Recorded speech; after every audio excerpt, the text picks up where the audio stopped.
Good evening and thank you for joining us. I'm Lauren Solich. And I'm Don Jorgensen. South Dakotans are divided on a measure that would eliminate the state's tax on anything sold for human consumption.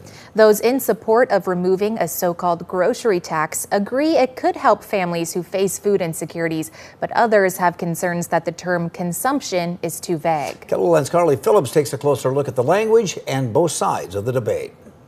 When petition sponsor Rick Weiland first submitted an initiated measure to eliminate South Dakota's food tax, it was aimed at things we eat and drink, with some exceptions including alcohol and prepared food.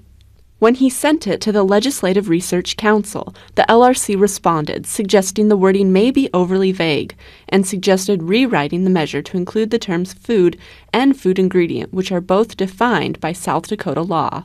The LRC also recommended clarifying how it will affect cities and towns. We have a state law that says that the city cannot tax anything that the state doesn't tax. So that's another place where the drafting is very sloppy, and we'd wind up in court trying to figure out if the cities can continue to tax food or not.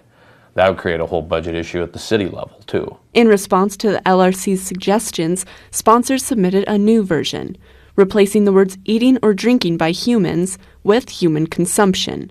But concerns over wording didn't go away. Attorney General Vargo pointed out, and I agree with him, I feel that at some point, the definition of human consumption, the effect on the tobacco master settlement, as well as a streamlined sales tax agreement would need to be addressed. Despite those concerns, many believe this measure would benefit families. The reason that this tax is unfair, or the way economists talk about it, regressive, is because lower income people spend a bigger share of their total income on food.